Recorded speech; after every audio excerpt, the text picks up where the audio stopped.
This is a clock radio made by the Elgin Watch Company, Elgin, Illinois. And this was just a garage sale find. A little cleanup on the controls, and it works pretty good. And this I was able to sell probably because it's kind of a rare, unique item. Elgin Watch Company is the first one I've ever come across, and I was able to get $50 for this one. This is the gear shift knob from a 4-speed Mustang from the mid-70s. I guess it would also fit Pintos of that era. It's got a special attachment nut on it, and I was able to get $35 for this gear shift knob. Well, this is a TRex 8-track tape.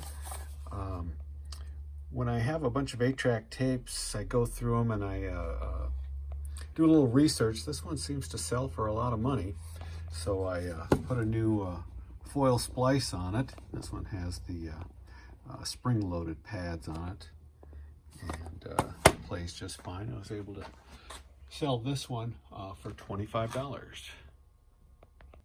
Now, this is a Coleman kerosene lantern that it's a model 200A. These are very desirable. This one's from 1971, although they made them, I believe, starting in the early 60s, maybe late 50s even. It's in real good shape. It is missing the globe, and rather than trying to acquire a globe and putting a new mantle on it, I just decided to sell it as is for restoration. And I put it up yesterday, and it sold just a couple hours later for $65. This is a pair of Brooks women's running shoes. They're Dyad 7. I'm not even sure where I picked these up. Probably at a garage sale last summer, as they've only been listed less than 6 months. And they finally sold for $30. This is a Craftsman name badge off of a toolbox, tool chest, top of the box.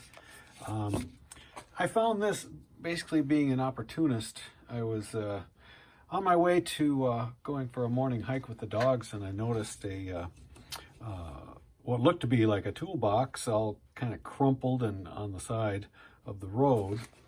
So I stopped to have a look at it, and the only thing salvageable was this nameplate. It's made of plastic. I was able to pry it off and keep the attachment tabs intact. Just thinking, somebody might need one of these. Sure enough, it sold the same day I listed it for $10.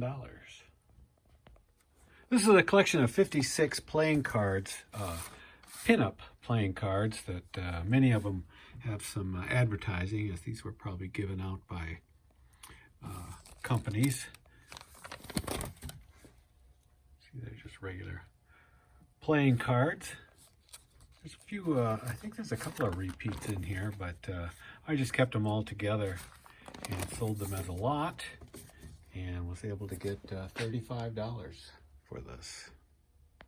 This is 2 pairs of Fruit of Loom thermal underwear, size small, and actually acquired these years and years ago, part of an auction box lot. I remember I looked them up when I first got them as I was going through the boxes, and it didn't seem like they were going for very much.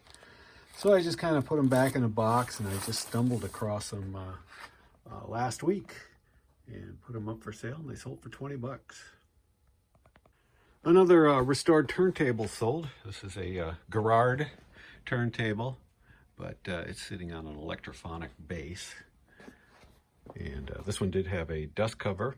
I had to replace both the cartridge and the needle, as the rubber saddle in the cartridge had deteriorated. This one's got a 45 RPM adapter and even a single play spindle. This required the regular service work I do on these, and it sold for $185. This is a leather trucker's wallet, signified by the chain and belt loop. And I actually found this several years ago but didn't put it up until last week because, well, when I got it, it really smelled like smoke. And so I put it in a bag with some coffee grounds. A couple weeks later, I checked it, still smelled like smoke, so put it back away.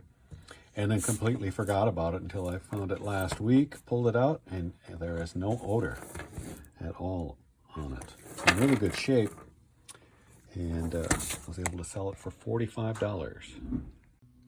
Another Garrard turntable sold, very similar to the previous one, except it does not have a dust cover.